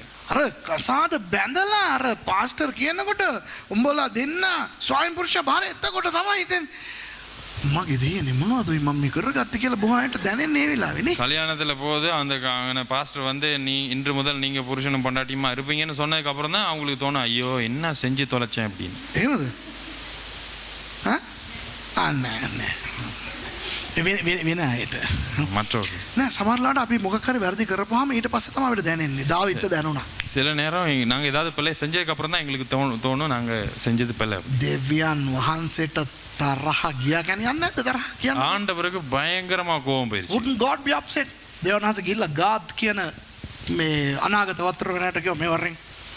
ஆண்டவர் காத்து என்கிற ஒரு தீர்க்கதரிசிக்கு சொல்றார், வா දාවිද්ට ගිහිල්ලා කියපන් தாவீதுக்கு போய் சொல்லு, මං ඔකට හැම යන්න ගහන්න යනවා. நான் அவனுக்கு தோல் உரியறதுக்கு அடிக்க போறேன். God summoned Gad the prophet and said, now I'm going to deal with David. මං ඔකට ගහන්න යනවා. நான் அவனுக்கு அடிக்க போறேன். මෙච්චර කල් මම ජයග්‍රහණය දුන්නේ. இவ்வளவு நாள் நான் தான் அவனுக்கு வெற்றி දැන් கொடுத்தேன். ඔක පඬිත වෙලා. இப்ப அவன் பண்டித்தேன். ඔකට මං ගහන්න යනවා. இப்ப அவனுக்கு நான் அடிக்க போறேன். මේ දෙවියන් වහන්සේ ඊයේත් අදත් සෑමදාත් එක වගේ නේද? ஆண்டவர் நேற்றும் இன்றும் என்றும் மாறாதவர் தானே. අපිටත් එහෙම තමයි හොඳේ. எங்களுக்கும் அப்படிதான். සමහර කියන දෙවියන් වහන්සේ අපිට ගහන්නේ නැහැ කියලා. சில பேர் சொல்லுவாங்க ஆண்டவர் எங்களுக்கு அடிக்கிறது. ගහන අවස්ථා තියෙනවා. அடிக்கிற சந்தர்ப்பங்கள் இருந்து. පඬිත වුණා නම් ගහනවා. நாங்க பண்டிதே ஆகுனா ஆண்டவர் எங்களை அடி. There are times when God gives us a shot when we try to be too smart, just like David. හැබැයි දාවිද් පව් හොඳ එකනේ. தாவீது பாவம் நல்லவன் தானே. දාවිද්ට දුන්නා මේ දේවල් තුනක්. தாவீதுக்கு 3 விஷயங்கள் கொடுத்தார். තුන් ආකාරයේ ගැහිලි. 3 விதமான அடிகள். අවුරුදු 3ක් වසංගතයද 3 வருஷம் பஞ்சமா. කියන්නේ අවුරුදු 3ක් වසංගතය ආවනම් ඉවරයිනේ. 3 வருஷம் பஞ்சம்னா முடிஞ்சு இல்ல எல்லாம். එහෙම නැත්තම් මාස 3ක් උඹේ හතුරන්ව මම බලවත් කරනවා උන් උඹේ රට පන්නයි. இல்லாட்டி 3 மாசம் மற்ற எதிரியா இருக்கிற மற்ற நாடுகளுக்கு நான் பலத்தை கொடுப்பேன் உன்னை அடிக்கிறதுக்கு. නැත්තම් දවස් 3ක් මං මරණයේ දූතයව යවනවා උන් ගිල්ල කැමති අයව මරයි උඹේ රටේ. 3 நாட்கள் இஸ்ரவேலுக்குள்ளே மரணத்தை தூதன் அனுப்புவேன். போயிட்டு அவனுக்கு விருப்பமான எல்லா மனுஷர்களையும் கொன்று போடுவான். ඔන්න 3 දැම්මා. 3 விஷயங்களையும் போட்டாரு. පෙට්ටියක් දාලා තියෙනවා. பெட்டி போட்டிருக்கு பக்கத்துல. කැමති එකට කතිරේ ගහලා සයින් කරලා දෙන්න. விருப்பமானதுக்கு குரோஸ் அடிச்சிட்டு கொடுத்துறணும். හිතලා බලන්න අපිට ඒ වගේ කිව්වනම්. நினைச்சு பாருங்க எங்களுக்கு ஆண்டவர் அப்படி Imagine சொன்னார். if God gives us 3 options, all 3 are bad. How would you feel? ඔයාලට තියෙනවද දෙවියන් වහන්සේ මොනවද කරන්න කියලා? புரியுது ஆண்டவர் என்ன செய்கிறார்? අවුරුදු 3ක් වසංගතය. 3 வருஷம் பஞ்சம். ඕන්නම් ඒක දෙන්න. வேணா அது தாரேன். ඒක එපා නම් அது வேணான்னா මාස 3ක් උඹේ හතුරුන් උඹලාවේ පන්නයි පන්න ගහයි. 3 மாதம் உன்னுடைய எதிரிகள் உன்னை விரட்டி அடிப்பார்கள். ඒකත් එපා නම් அதுவும் வேணான்னா දවස් 3ක් මම මේ මරණයේ දූතෙක් යවනවා. 3 நாள் மரணத்தின் தூதனை அனுப்புவேன். ඌ ගිහිල්ලා ඕනේ උන්ව මරයි. அவன் போய் தேவையானவங்களை கொண்டு போடுவான். දාවිද් කොර වුණා. தாவீது என்ன செய்யறதுன்னு தெரியாம போயிட்டான். David was completely cornered. 3 options. 3 years of famine, 3 months of being chased by enemies, or 3 days of death by the angel of death. දාවිද් කියනවා ස්වාමීනි අර 4 වෙනි එකක් නැද්ද? தாவீது கேக்குற ஆண்டவரே 4வதா ஒண்ணு இல்லையா? නෑ නෑ. ඔයාලි කරුණාවන්තයිනේ. ஆண்டவரே நீங்க கிருபை நிறைந்தவர் தானே. ඉක්මනට ෆෝම් එක දෙනවා සයින් කරලා. හොඳයි. වාසේ ආපත් ධර්මිෂ්ඨයි කරුණාවන්තයි. ஆண்டவரே நீங்கள் நல்லவர், நீங்கள் கிருபை நிறைந்தவர். ඒ ඔක්කොම හරි සයින් කරලා දීපන්. அதெல்லாம் சரி, நீ சைன் பண்ணி பேப்பரை தா. සමහරලාට අපි දෙවියන් වහන්සේගේ කරුණාව දයාව ඕනාවට වඩා පාවිච්චි කරන්න නරකයි. சில நேரங்கள்ல நாங்க ஆண்டவருடைய கிருபையை தேவைக்கு அதிகமா பாவிக்கிறது தவறு. Sometimes we don't understand the grace of God and we think that God is God is what? He is ever so patient with anything. අර දෙවියන් වහන්සේව මොනවා කරත් උන්වහන්සේට නිකන් අර කමන්නේ ඒ ටයිප් දෙවියන් වහන්සේ කෙනෙක් කියලා හිතාගෙන. நாங்க நினைக்கிறோம் ஆண்டவர் என்ன செஞ்சாலும் ஆண்டவர் பரவாயில்ல நீ செஞ்சுட்டு போ அப்படின்னு ஆண்டவர் விட்டு கொடுக்குற ஆண்டவர். ඉක්මනට කියව මොකක්ද උඹට කරන්න ඕනේ? இப்ப ஆண்டவர் சொல்றாரு டக்குன்னு சொல்லு என்ன செய்யணும் அப்படின்னு. දාවිද් කියනවා මේ අවුරුදු 3ක් නම් ලොකු කාලයක් නේ. 3 மாசம்னா அது ஒரு பெரிய காலம் தானே. 3 வருஷம். 3 வருஷம்னா ඊට පස්සේ මාස 3ක් හතුරු ගහනවා නම් හතුරන්ගෙන් ගුටි ගන්න කැමති නෑ. 3 மாதம்னா அவங்ககிட்ட எதிர்கிட்ட இருந்து அடி வாங்குறதுக்கு எனக்கு விருப்பம் දවස් இல்லை. 3ක් ඔබ වහන්සේගේ දූතයා ලවානේ මරන්න යන්නේ. ஆண்டவரே 3 நாட்கள்னா உங்களுடைய தூதனை அனுப்பி தானே கொலை செய்ய போறீங்க. කමන්නේ ඒකම දෙන්න කියලා 3 වෙනි එකට අන්ඩර්ලයින් එක දැම්මා. சரி பரவாயில்ல, அதே தாங்க அப்படின்னு அதுக்கு அண்டர்லைன் பண்றாரு. So he chose the third option where the angel of death was going to now come and smite the Israelites. දෙවියන් වහන්සේ යවුවා මේ මරණයේ දූතයෙක්ව ஆண்டவர் அனுப்பினார் மரணத்தின் தூதனை. ඇවිල්ලා මැරුවා කියන්නේ කෙලින්ම 70,000ක් මැරුවා. 70,000 பேர் අழிஞ்சு போனாங்க. 70,000 people were smitten by the angel of death. දැන් බලන්න දාවිද් මොන වගේ කෙනෙක්ද? தாவீது எப்படிப்பட்ட ஒரு மனுஷன்? අර බැටළුව ඉන්නවනේ බැටළුව. එළුව බැටළුව. இந்த ஆடுகள் இருக்கு தானே ஆட்டு. ඒ බැටළුවන්ව මරන්න ආපු සිංහයාවම මරපු මිනිස්සයා. இந்த அந்த ஆடுகளை கொலை செய்யறதுக்கு அதை தின்றதுக்கு வந்த சிங்கத்தையே கொலை செய்தவன். එතකොට බැටළුවන් කෙරෙහිම එච්චර ආදරයක් තිබුණේ ඩේරෙක් නම් මේ දාවිද්. அந்த அந்த ஆடுகள் மேலேயே அப்படி ஒரு பாசமுள்ள ஒரு மெய்ப்பனா இருந்த தாவீத். එයාගේ යටතේ ඉන්න එයාගේ රටවැසියන් 70,000ක් මැරුණා කියන්නේ කොහොම තියෙයිද? அவனுக்கு கீழே அவனுடைய ராஜ்யபாரத்தின் கீழே இருந்த 70,000 பேர் கொலை செய்யப்பட்டார்கள் அப்படின்னா அவனுக்கு எப்படி ஒரு வேதனை இருந்திருக்கும். එනියට ෆුල් අප්සෙට් වුණා. அவனுக்கு பயங்கரமா உடைந்து போனான். ඇඬුවා. அழுதான். වැළපුණා. மனம் திரும்பினா. දෙවියන් වහන්සේට කියනවා ஆண்டவருக்கு சொல்றான், ස්වාමීනි වැරද්ද කරේ මමනේ. ஆண்டவரே பிழை செஞ்சது நான். ඇයි මේ අහිංසක බැටළුවන් කියලා කියන්නේ තමන්ගේ මනුස්සයින්ව මේ බැටළුවන් ඇයි මරන්නේ කියලා ඇහුවා. தன்னுடைய மனுஷர்களை ஆடுகள்னு சொல்றான். ஏன் இந்த அப்பாவி ஆடுகளை கொல்றீங்க ஆண்டவர்? ඒ වගේ තත්ත්වයක් ඔයගලන්ට එනවා ආසයිද? இப்படிப்பட்ட ஒரு நிலை உங்களுக்கு வர்றதுக்கு Do விருப்பமா? you like to undergo such a terrible act of vengeance of God? David was so upset that 70,000 of his people were killed, and he told God, come on God, why are you not doing anything to me? You are hurting the people who didn't commit the crime. සමහර වෙලාවට சில நேரங்களிலே අපි දෙමව්පියෝ කරන වැරදි වලට எங்களுடைய தாய் தாப்பன்மார் செய்யற பிள்ளைகளிலே අහිංසකව අපේ ළමයි ගුටි කනවා මතක තියාගන්න. சும்மா எதுக்குமே ஒண்ணுமே செய்யாத பிள்ளைகள் அடி வாங்குவாங்க. සමහර වෙලාවට ළමයින්ට ලෙඩ එන්නේ, இந்த பிள்ளைகளுக்கு நோய் வருவது, සමහර වෙලාවට ළමයින්ට ප්‍රශ්න එන්න හේතුව இந்த பிள்ளைகளுக்கு பிரச்சனை வர்றதுக்கு காரணம் අපේ වාචාලත්වය. எங்களுடைய கேடுகட்ட வாழ்க்கை. තේරෙනවද? මං ඇත්ත කියන්නද? நான் உண்மையை சொல்லவா? ස්වාමි පුරුෂයයි භාර්යාවයි ගහගන්න ஒரு புருஷனும் பொண்டாட்டியும் அடிச்சுக்குங்க, ළමයා ලෙඩ වෙයි. புள்ள சுகமெல்லாம் போகும். ඇත්ත මං කියන්නේ. நான் உண்மையை சொல்றேன். අම්මා තාත්තා දසයෙන් කොටස දාන්න නැතුව ඉන්න இந்த தகப்பனும் தாயும் நீங்க தசமபாகம் சரியா கொடுக்காம இருங்க, ළමයාට ගහයි දෙවියන් වහන්සේ. பிள்ளைக்கு ஆண்டவர் அடிப்பார். අම්මා තාත්තා කුණහරුපෙන් බැනගන්න அம்மாவும் அப்பாவும் நீங்க தூஷணத்தினால பேசிக்கொள்ளுங்க. ඕනනම් අද කරලා බලන්නකෝ. வேணா இன்னைக்கு செஞ்சு பாருங்களேன். ළමයාට ගහයි. பிள்ளைக்கு அடிப்பார் ஆண்டவர். තේරෙනවද? ඇත්ත මං කියන්නේ. உண்மையை சொல்றேன். ඒ කියන්නේ සමහර වෙලාවට අපි කෙරෙහි තියෙන ඒ උදහස දෙවියන් වහන්සේ ගන්න අපි ආදරය කරන දේවල් වල. எங்க மேல் இருக்கிற அந்த கோபத்தை ஆண்டவர் காட்டுவது நாங்க நேசிக்கிற ஒரு விஷயத்தின் மேல. ඒක හරි නෑනේ. அது சரியில்லையே. එහෙමනම් එයාට කියන්න. அப்படின்னா நீங்க ஆண்டவர்ட்டே சொல்லுங்க. මගෙන් අහන්න එපා. என்னட்ட கேட்காய். ඇයි එහෙම පාස්ටර්? ஏன் பாஸ்டர் அப்படி? එහෙම හරි නෑනේ. அது சரியில்லை தானே. මගෙන් අහන්න එපා. என்கிட்ட கேட்க வேணாம். මම බයිබලෙන් ඔයගලන්ට උගන්වන්නේ. நான் வேதத்துல இருந்து உங்களுக்கு கற்றுக் கொடுக்கிறேன். දාවිද් කරපු වැරද්දට අහිංසක 70 දෙනෙක් කුටි කාලා මැරෙනවා. தாவீது செஞ்ச பிழைக்கு 70,000 பேர் ஒன்றுமே செய்யாதவர்கள் அடி வாங்கினார். Don't ask me why. I am here just to explain the Bible. Even I don't know why. මමත් දන්නේ නැහැ. எனக்கும் தெரியாது ஏன். සමහරවිට එතකොට වැඩි රිදෙන හින්දා වෙන්න ඇති. அந்த நேரம் அப்ப எங்களுக்கு கூட வலிக்குன்றதுனாலே தெரியாது. දෙමව්පියෝ අපිට සනීප නැතුව යනවට වැඩිය අපේ ළමයාට අසනීපයක් ආවනම් අපිට අමාරුයි නේ. இப்ப எங்களுக்கு சோமில்லாம போறதை விட எங்க பிள்ளைக்கு சோமில்லாம போனா எங்களுக்கு மனசுக்கு අපිට අසනීපය ආවනම් අපි ඩොක්ටර් ළඟට යන්න කැමති නෑ එච්චර. இப்ப நான் எங்களுக்கு ஏதாவது நோய் வந்துச்சுன்னா நாங்க டாக்டர் கிட்ட போக அவ்வளவு விரும்ப மாட்டோம். හැබැයි ළමයාට අසනීපයි නම් අරගෙන දුවනවා නේ. ஆனா பிள்ளைக்கு ஏதாவது சோமில்லாம போச்சுன்னா உடனே டாக்டர் கிட்ட போவோம்ல. එවනස් දන්නවා කාට ගැහුවනන්ද රිදෙන්නේ කියලා. ஆண்டவருக்கு தெரியும் யாருக்கு அடிச்சா எங்களுக்கு வலிக்கும்னு ஆண்டவருக்கு தெரியும். අපි ආසා කරන දේට ගහනවා.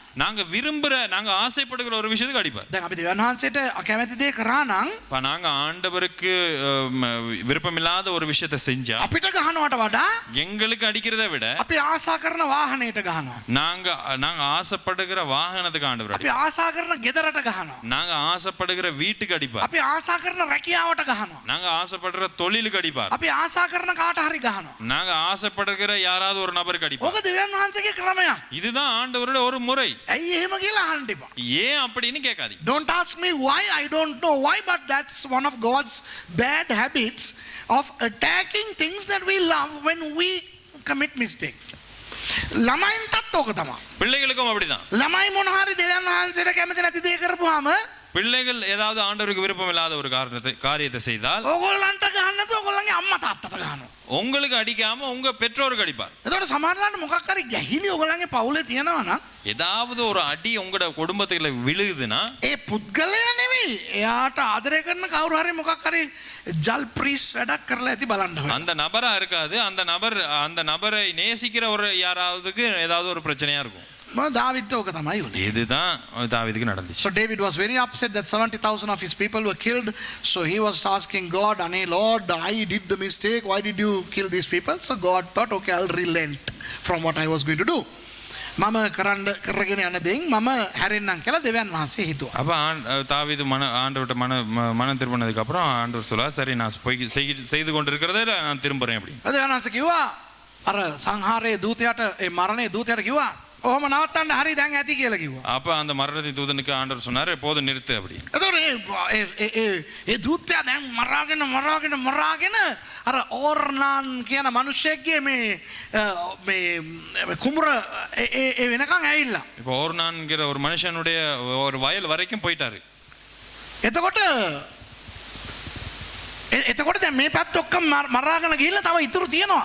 උඩ දාන්න වෙනකන් යන්න එපා මරාගෙන. இப்போ இன்னும் தான் வரைக்கும் போக வேண்டிய நிறைய பகுதிகள் இருக்கு. ඒ කියන්නේ අපි ගාල්ලෙන් පටන් අරගෙන ගහගෙන කොළඹ වෙනකන් ඇවිල්ලා වගේ කියලා හිතා ගන්නකො. இப்போ காலையில இருந்து தொடங்கி அப்படி கொழும்பு வரைக்கும் வந்துட்டாங்கன்னு வைங்களே அடிச்சுக்கிட்டு. තව තියෙනවා යාපනය වෙනකන් යන්න. இப்போ யாழ்ப்பாணம் வரைக்கும் போறதுக்கு இருக்கு இன்னும். දෙවනස් කිව්වා හෝ ඇති කියලා. එතකොට මේ මරණේ දූතයා කියනවා ෂුවර්ද මේක ජොලිනේ ස්වාමීනි මේ තව තියෙනවා නන්න පොඩ්ඩක් කොහොම නවතින්න කියලා කිව්වා. இப்போ அது ஆண்டவர் நிப்பாட்டுன்னு சொன்னாங்க, ஆண்டவர் இன்னும் கொஞ்சம் இருக்கு தானே மடிச்சிட்டு போகலாம் தானே அப்படின்னா கொஞ்சம் நிப்பாட்டு. දැන් දාවිද් පිටත් වෙලා යනවා උතුර දකුණෙන් උතුරට යනවා ගමන් කරගෙන මේ බලාගෙන මේ මිනිස්සු මැරිලා මේ ඔක්කොම බලාගෙන යනකොට එක තැනකට ගිහිල්ලා දැක්කේ නැද්ද අන්න අර දූතයා ඉන්නවා නිකන් උස්ස මාර අර නිකන් පේනවා යාට කඩුවක් අතේ තියාගෙන මරණයේ දූතයා ඉන්නවා. අම්මේ ඒක දැක්කම මෙයාට ආත්මේ ප්‍රාණේ ශරීරයේ තැන්මාරු. தாவீது இது எல்லாத்தையும் பார்த்துக்கிட்டு போற நேரம் பார்த்தா ஒரு இடத்துல அப்படியே மரணத்தின் தூதன் நிக்கிறது, அப்படியே ஒரு பட்டயத்தை வைத்துக்கொண்டு நிக்கிறது. தாவீது காண்றான். அவனை கண்ட உடனே அப்படியே குழம்பி போனான். When David was inspecting what was happening in his land, and he went up to where the Jebusites were living, and he came to the field of Ornan, where he saw this huge looking angel of death with a drawn sword. One good news was that he was just standing there, not killing anymore. දෙකම හොඳ දේ දැක්කේ මොනවද දන්නවද? ஒரே ஒரு நல்ல விஷயம் என்ன அவன் கண்ட ஒரு விஷயம்னா யாரையும் கொல்லல. මරණේ දූතයා දැන් හිටගෙන ඉන්නවා එච්චරයි. இவன் அந்த இடத்துல நின்றுகிட்டு இருக்காரு. දාවිද්ට දැන් පොඩ්ඩක් happy. இப்போ தாவீது கொஞ்சம் சந்தோஷம் ஒரு வகையில். දෙවියන් වහන්සේ පොඩ්ඩක් නවත්තලා තියෙනවා. ஆண்டவர் கொஞ்சம் நிப்பாட்டி வச்சிருக்காரு. දෙවියන් වහන්සේව ෂේප් කරන්න ඕනේ දැන්. இப்போ ஆண்டவரை எப்படியாவது ஷேப் பண்ணிடணும். ඉතින් යනවා ගිහිල්ලා එමෙලා මරණේ දූතයා ඉන්නෝ වෙන සයිස් හරිද? இப்போ மரணத்தின் தூதன் அப்படி நிக்கிறான், பயங்கரமா நிக்கிறான். මෙයා යනකොට මෙයා දැක්ක අර ඕර්නාන් කියන මනුස්සයා ඉන්නවා කුඹුරේ වැඩ කරගෙන. ඒ අයිතිකාරයා. அந்த அந்த அந்த வயல் சொந்தக்காரன் அந்த ஓர்னான்ங்கிற மனுஷன் அங்கே வேலை செய்து கொண்டிருக்கிறான். ඉතින් ඒ මනුස්සයා රජතුමා දැක්කම ඇවිල්ලා රජතුමනි කියලා அவன்கிட்ட வந்து விழுந்து ராஜாவே வாங்க அப்படின்னு எல்லாம் வர வைக்கிறான். දාවිද් ගිහලා කියනවා අලෝ මේ ඉඩම මට සල්ලි වලට ගන්න ඕනේ බං. இந்த காணியை எனக்கு பணத்துக்கு வாங்கணும். මොකද මෙතන මම පූජාවක් ඔප්පු කරන්න යනවා දෙවියන්. நான் இந்த இடத்துல ஒரு ஆண்டவருக்கு ஒரு பலியை கொடுக்க So போறேன். David called Ornan and said, "Look, I want to buy you a field. I'm going to pay a big price and I'm going to buy, and I want to offer a sacrifice." මට පූජාවක් ඔප්පු කරන්න ඕනේ. எனக்கு ஒரு பலியை செலுத்தணும். ඕර්නාන් කියනවා ஒரு நான் சொல்றான் රජතුමනි වා මේ රජතුමානේ. ராஜா நீங்க எங்களுடைய ராஜா. ඔයාට මම මගේ ඉඩම විකුණන්න පුළුවන්ද? உங்களுக்கு நான் என்னுடைய காணியை விற்க முடியுமா? ගන්න නිකන් ගන්න. நீங்க சும்மா எடுங்க. අරගන්න ඔබතුමා රජතුමා. நீங்க ராஜா. එතකොට දාවිද් කියනවා அப்ப தாவீது சொல்றான், උඹෙන් නිකන් අරගෙන මම පූජා ඔප්පු කරොත් ඒකටත් දෙවියන් වහන්සේට තද වෙයියෝ. நான் உனக்கிட்ட சும்மா எடுத்துட்டு பழிய கொடுத்தேன்னா அதுக்கும் ஆண்டவர் என்ன அடிப்பாருடா அப்படின்றார். මම උඹට ලොකු ගාණක් ගෙවන්නම්. நான் உனக்கு நல்ல பெரிய கணக்கு ஒரு காசு கொடுக்குறேன். රන් කාසි 600. தங்க காசு 600. මං ගණන් බැලුවා ඔය ඉඩමේ වටිනාකමයි ඔක්කොමත් එක්ක මං ගණන් බලනකොට ඒ වගේ ඉඩම් 50ක් ගන්න තිබ්බා ඔය සල්ලි වලට. அந்த நான் இந்த இதெல்லாம் எண்ணி பார்க்குற நேரம் அந்த மாதிரி 50 காணி வாங்கியிருக்கலாம் தாவீதுக்கு அந்த காசுக்கு. ඉඩම වටිනාකමෙන් 50 ගුණයක් වැඩිපුර ගෙවලා ගත්තා ඒ ඉඩම දාවි. அந்த காணியினுடைய பெருமதியை விட 50 மடங்கு கொடுத்து அந்த காணியை வாங்கி. දාවිත් මෙන්න මෙහෙම කතාවක් කියනවා. தாவீது இப்படி ஒரு கதை சொல்றாரு. මේක අපිට වැදගත්. இது எங்களுக்கு முக்கியம். You know, we must understand something, you know, about offering sacrifices unto God. When David said something to Ornan, verse 24, but King David replied to Araunah, it says or Araunah in English, Ornan, no, I insist on paying the full price. I will not take for the Lord what is yours or sacrifice a burnt offering that costs me nothing. Wow. David රජද එසේ නොවේ. සම්පූර්ණ මිල ගන්නට ඒක නුඹෙන් ගන්නෙමි. මක් නිසාද නුඹට අයිති දේ මම ස්වාමීන් වහන්සේ උදෙසා නොගන්නෙමි. වියදමක් නැතුව දවන පූජා නොපුදන්නෙමි. ඔර්නාන්ට කිවේය. அதற்கு தாவீது ராஜா ஓர்னானை நோக்கி, அப்படியல்ல, நான் உன்னுடையதை இலவசமாய் வாங்கி கர்த்தருக்கு சர்வாங்க தகன பலியை பலியிடாமல் அதை பெரும் விலைக்கு வாங்குவேன் என்று சொல்லி தாவீது அந்த நிலத்திற்கு 600 சேக்கல் நிறை பொன்னை ஓர்னானுக்கு கொடுத்து. දාවිද් කියන දේ හරි ලස්සනයි. தாவீது சொல்லுகிற விஷயம் அழகு. මං දෙවියන් වහන්සේට දෙන දීමනාව நான் ஆண்டவருக்கு கொடுக்கிற இந்த பலன் මට වියදමක් වෙන්න ඕනේ. எனக்கு செலவாக இருக்க வேண்டும். I must give something unto God which would cost me something. එතන මම දෙවියන් වහන්සේ වෙනුවෙන් දෙන්න ඕනේ. நான் ஆண்டவருக்காக கொடுக்க வேண்டும். මං දෙවියන් වහන්සේ වෙනුවෙන් වියදම් වෙන්න ඕනේ. நான் ஆண்டவருக்காக செலவழிக்க வேண்டும். අර සමහර ක්‍රිස්තියානි අයිනෝ කුණ්ඩලි ක්‍රිස්තියානි අය. சில கிறிஸ்தவர்களுக்காக இந்த அட்ட மாதிரியான கிறிஸ்தவர்கள். ඒගොල්ලෝ මොනවද දන්නවද? ඒගොල්ලෝ මේ අර කුණ්ඩලි දැකලා තියෙනවද? මේ ඉන්නේ අර මෙහෙම ඉඳගෙන බලාගෙන ඉනවා කවුරු හරි යනකොට ටයින් ගාලා එල්ලෙනවා. இப்போ அப்படியே அட்டை அப்படியே நின்று இப்படி பார்த்துக்கிட்டே இருக்கும், யாராவது போறாங்களா அப்படின்னு. யாராவது போனோன்னு டக்குன்னு அப்படியே ஏறிடும். ඌ එල්ලෙන එකක් දන්නේ නැහැ. அது ஏறுறதும் தெரியாது, ඇඟට ගොඩ වෙන එකක් දන්නේ නැහැ. உடம்புல ஏறி அப்படியே ஊறுறதும் தெரியாது, ගහලා ලේ උරලා බොන එකක් දන්නේ නැහැ. அது அடிச்சு அது அப்படியே ரத்தத்தை உறிஞ்சி குடிக்கிறது எங்களுக்கு தெரியாது. පස්සේ තමයි අපි දන්නේ අපි මොනවද රිදෙනවාගේ අල්ලලා බලනකොට ඉඳ අම්මා ඌ ගේම දීගෙන ඉන්නවා. நாங்க ஏதோ ஒரு காரணத்துக்கு இப்படி சும்மா தடவி பார்க்கறனால அந்த குடிச்சிட்டு இருக்கிறது எங்களுக்கு தெரியும். ගොඩාක් ක්‍රිස්තියානි කාරණා එහෙම තමයි. அநேக கிறிஸ்தவர்கள் இப்படிதான். අපේ පල්ලියේ නෙවෙයි. எங்களுடைய சபையில இல்ல, වෙන පල්ලිවල. வேறு சபைகள்ல. ඒගොල්ලෝ නෙවෙයි ගායනා කරන්නේ. அவங்க இல்ல பாடுறது. අර ළඟ ඉන්න අය ගායනා කරනකොට මේගොල්ලෝ ඒ සත්‍යෙන් මේගොල්ලෝ ෂේප්. மத்தவங்க பக்கத்துல இருக்கவங்க எல்லாம் சத்தமா பாக்குறேன்னு பாடுற ළඟ ඉන්න நேரம் කරා යන මගේ එක මෙතර කතුර ගාගෙන මෙයා ඉන්නවා. මෙයාට දන්නෙත් නෑ ගීතිකා. மத்தவங்க எல்லாம் சேர்ந்து பாடுற நேரம் இவங்க பேசாம அப்படியே ஏதோ கையை தட்டிட்டு பேசாம ஷேப் பண்ணுவாங்க. இவங்களுக்கு பாட்டே தெரியாது. ඔක්කොම සද්දෙන් ප්‍රශංසා කරනකොට මෙයා විතර පාස්ටර් බලනකොට හalleluya හalleluya ඒ වගේ කරනවා. மத்தவங்க எல்லாம் நமஸ்கரிச்சிட்டு இருப்பாங்க, இவர் பேசாம இருப்பாரு. பாஸ்டர் பாக்குற நேரம் அல்லேலூயா ஆண்டவரே ஸ்தோத்திரம் හරිද? அப்படின்னு. දේශනා අහනකොට හැම කෙනාම දේශනා අහනවා, මෙයා විතරක් නිදි. எல்லாரும் பிரசங்கம் கேட்டுக்கிட்டு இருப்பாங்க, இவர் மட்டும் தூக்கம். සමහරව ඇස් අහගෙන නිදි, සමහරව ඇස් අරගෙන නිදි. சில பேர் கண்ணை மூடிக்கிட்டு தூங்குறாங்க, சில பேர் கண்ணை திறந்துக்கிட்டு தூங்குறாங்க, සමහරව හalleluya කිය නිදි. சில பேர் அல்லேலூயா சொல்லிக்கிட்டே தூங்குறாங்க. සමහරව හalleluya කියන්නේ වෙන මොකක්ද නෙවෙයි. சில பேர் அல்லேலூயா சொல்றதுக்கு காரணம் வேற எதுவும் இல்ல. ඈනුම එනවා. அந்த அந்த கொட்டாவி வரும், ඒකට ගානට ටෙක්නික් එක දාලා හalleluya කියලා යවනවා. அல்லேலூயா அப்படின்னு அந்த கொட்டாயை அதோட சேர்த்து கொடுத்துறது. මේ අය තමයි කුණ්ඩලි ක්‍රිස්තියානි. இப்படிப்பட்டவர்கள் தான் அட்டை கிறிஸ்தவர்கள். අනිත් එකාගේ ප්‍රශංසාවෙන් එල්ලිගෙන යනවා. மற்றவர்களுடைய நமஸ்காரத்துல அப்படியே ஒட்டிக்கிட்டு අනිත් போறது, එකාගේ ආඥාවෙන් එල්ලිගෙන යනවා. மற்றவர்களுடைய ஜெபத்துல அப்படியே ஒட்டிக்கிட்டு ළඟ போறாங்க. ඇවිල්ලා ඉඳගෙන බලනවා මේ පැත්තට විදිමුද අර පැත්තට විදිමුද ඉස්සරහට විදිමුද කියලා අර හොඳට ප්‍රශංසා කරන එක්කනට ටොයින් ගාලා ගහ ගන්න උරනවා යාගේ ප්‍රශංසාව. உட்காந்துக்கிட்டு பார்ப்பாங்க, பக்கத்துல இருக்கிறவன்ட்ட குடிக்கிறதா, முன்னுக்கு இருக்கிறவன்ட்ட குடிக்கிறதா, சைட்ல இருக்கிறவன்ட்ட குடிக்கிறதான்னு தேடி பார்க்குறாங்க. கடைசியில யாரையாவது பார்த்து ஏம் பண்ணி அவங்களுடைய நமஸ்காரத்துல போயிடுவாங்க. ඔගොල්ලෝ ඒගොල්ලෝ ආවේ නෑද? அப்படிப்பட்டவங்க வரல இன்னைக்கு. නැත්තම් කචල්ලයිසේ. හරිද? මේ දාවිත් කැමති නෑවා. தாவீதுக்கு இதெல்லாம் விருப்பம் இல்ல. ඕර්නාන්ට කියනවා ஒரு நானுக்கு சொல்லுகிறான், උඹේ ඉඩමේ මං පූජා කරන්න මට කැමති නෑ ඕයි. உன்னுடைய காணியில நான் பலி கொடுக்க தேவையில்ல, මං ගෙවලා ගන්නම්. நான் அதுக்கு பெருமதியை கொடுத்து நான் මම வாங்குறேன். ඕර්නාන් කියන්නේ නැති මේ හරි ඉතින් එනං කීයක් හරි ගෙවලා ගන්න කියලා. அப்ப அவர் சொல்லியிருப்பான், சரி எவ்வளவு கொடுத்து வாங்க. දාවිත් කීයක්ද දන්නවද ගෙව්වේ? தாவீது எவ்வளவு தரமா You know கொடுத்தான்? how much David paid? රත්තරන් තියෙනනේ රත්තරන්. இந்த தங்கம் இருக்கு தானே, කිලෝ 7ක්. 7 கிலோ. ෂෙකල් 600ක් රත්තරන් කියලා කියන්නේ කිලෝ 7ක්. 7 கிலோ தங்கம். කිලෝ 7ක් රත්තරන් කියවනම් අදත් එක කොච්චර ලොකු ගාණක්ද නේ? இப்ப இன்னைக்கு 7 கிலோ தங்கம்னா நினைச்சு பாருங்க இன்னைக்கு எவ்வளவு இன்னைக்கும் பெருமதி இல்லையா அது? එච්චර ලොකු ගාණක් දීලා ඊඩම අරගෙන அவ்வளவு பெருமதியான காசை கொடுத்து வாங்கி එයාට මාලිගාවක් හදාගත්තේ නෑ. அவனுக்கு மாளிகை கட்டல, එයා වගා කරේ නෑ. அவர் பயிரிடல, ගල් හිම අරගෙන දවන පූජාවක් ඔප්පු කරා.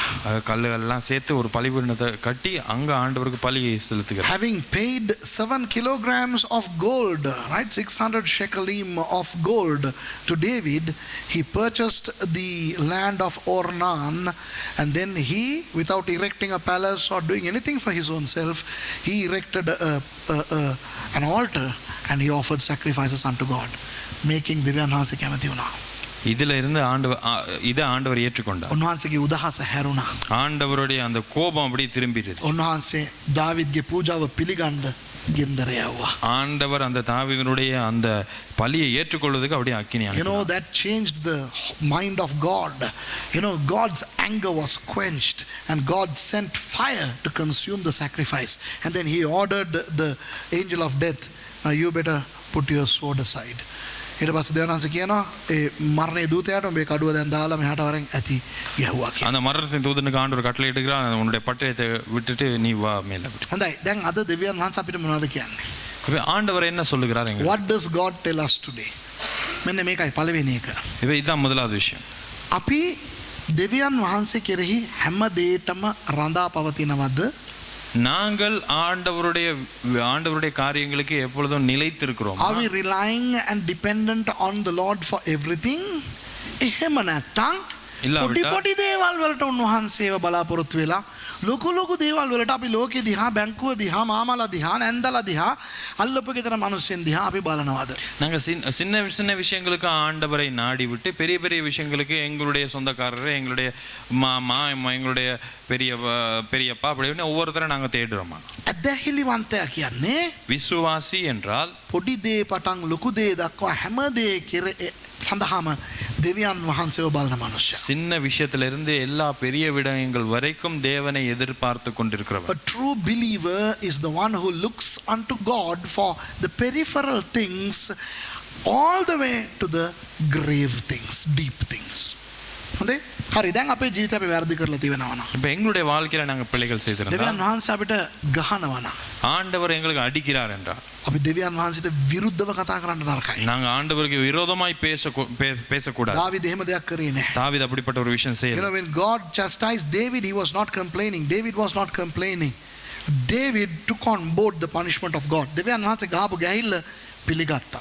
ஆண்டவர் அடித்த அடியை ஏற்றுக்கொண்டான் தாவீது. අද ක්‍රිස්තියානි කාර්යයට මොනවද දන්නවද වෙලා තියෙන්නේ? இன்னைக்கு கிறிஸ்தவர்களுக்கு என்ன தெரியுமா நடந்திருக்கு? ඒගොල්ලෝ ඉබේම නරක කියලාද නැත්නම් පාස්ටර්ලා නරක කරලාද මන් දන්නේ නැහැ. அவர்கள் தானா கெட்டு போயிருக்காங்களா இல்லாட்டி பாஸ்டர்மார் அவங்களை கெடுத்து வச்சிருக்காங்களான்னு தெரியாது. ස්වාමීන් වහන්සේ ඔබට ආදරේ. ஆண்டவர் உங்களை நேசிக்கிறார். ස්වාමීන් වහන්සේ ඔබව නලවනවා. ஆண்டவர் உங்களை தாளாட்டுகிறார். ස්වාමීන් වහන්සේ ඔබට සපයනවා. ஆண்டவர் உங்களுடைய தேவைகளை අද கண்டிருக்கிறார். ඉඳන් ඔයාලට ප්‍රශ්න නැහැ. இன்றுல இருந்து உங்களுக்கு பிரச்சனை இல்ல. ඔය වගේ කියලා அப்படி சொல்லி අපි දෙවියන් වහන්සේ කිව්වම නිකන් අර මේ අපිට ආශිර්වාද විතරක් දීගෙන ඉන්න එක්කෙනෙක් වගේ තමයි පේන්නේ. எங்களுக்கு ஆசீர்வாதம் மட்டும் கொடுத்துக்கிட்டு இருக்க ஒருத்தர் மட்டும் மாதிரி தான் ஆண்டவரை பார்க்கணும். උන්වහන්සේ රජුන්ගේ රජතුමා. ஆண்டவர் ராஜாதி ராஜா. සර්ව බලධාරී දෙවියන් වහන්සේ. சர்வ வல்லமை உள்ள ஆண்டவர். අහසත් පොළවත් මවලා පාලනය කරන ජීවමාන දෙවියන් වහන්සේ. வானத்தையும் பூமியையும் படைத்து அண்ட சராசரங்களை படைத்து ஆட்சி செய்கிற ஆண்டவர். උන්වහන්සේ ඉදිරියේ හිට ගන්න සුද්ධකම අවශ්‍යයි. அவர் முன்னிலையிலே நிற்பதற்கு பரிசுத்தம் வேண்டும். ඒ නිසා අපේ ජීවිතේ අපි කරන වැරදි වලට සමහර වෙලාවට උන්වහන්සේ අපිට පහර දෙන අවස්ථා තියෙනවා. நாங்க எங்களுடைய வாழ்க்கையில செய்கிற பிள்ளைகளுக்கு சில நேரம் ஆண்டவர் எங்களுக்கு அடிக்கிற சந்தர்ப்பங்கள் உண்டு. ඒවා කියලා දෙන්න පාස්ටර්ස්ලාට ආස නැහැ.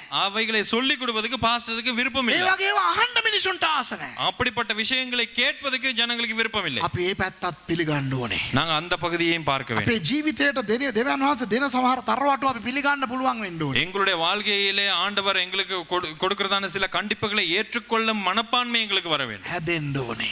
எங்களுடைய வாழ்க்கையை திருந்த We need வேண்டும். to repent and change by accepting God's chastisements at times. අපි දෙවියන් වහන්සේට පූජා ඔප්පු කරන්න ඕනේ. நாங்க ஆண்டவருக்கு பலிகளை செலுத்த வேண்டும். උන්වහන්සේට අපේ කාලය දෙන්න ඕනේ. ஆண்டவருக்கு எங்களுடைய எங்களுடைய நேரத்தை கொடுக்க வேண்டும். දසයෙන් කොටස සම්මාදම දෙන්න ඕනේ. எங்களுடைய தசம பாகம் காணிக்கையில கொடுக்க வேண்டும். ප්‍රශංසාව ස්තුතිය දෙන්න ඕනේ. நமஸ்காரம் ஆண்டவருக்கு துதிகளை செலுத்த අපේ வேண்டும். හැකියා තලන්ත දෙන්න ඕනේ. எங்களுடைய திறமைகளை தாளந்துகளை ஆண்டவருக்கு கொடுக்க வேண்டும். දෙවියන් වහන්සේ දෙසා අපි යම් දෙයක් දෙනවද? ஆண்டவருக்காக நாங்கள் எந்த காரியத்தை கொடுக்கிறோமோ ඒක අපිට වියදමක් වෙන්න ඕනේ. அது எங்களுக்கு செலவாக இருக்க வேண்டும். මෙච්චර ඈත තියෙන සභාවට ඕගොල්ලෝ එනවනම් இவ்வளவு தூரத்தில் இருக்கிற ஒரு சபைக்கு நீங்கள் தேடி வந்தால் ඕගොල්ලන්ට සල්ලි වියදම් වෙනවා. உங்களுக்கு பணம் செலவாகிறது. ශ්‍රමය වියදම් වෙනවා. உங்களுடைய சிரமம் விரயமாகிறது. නින්ද වියදම් වෙනවා. உங்களுடைய தூக்கம் விரயமாகிறது. සමහර වෙලාවට ඕගොල්ලෝ දැන් අද නුවර සභාවකට යනවා නම් සමහරු நீங்க கண்டியில இருக்கிற ஒரு சபைக்கு நீங்க போறீங்கன்னா இங்க இருக்கிற சிலர் තව පැයක් නිදා ගන්න තිබ්බා. இன்னும் ஒரு மணித்தியால நீங்க தூங்க இருந்துச்சு.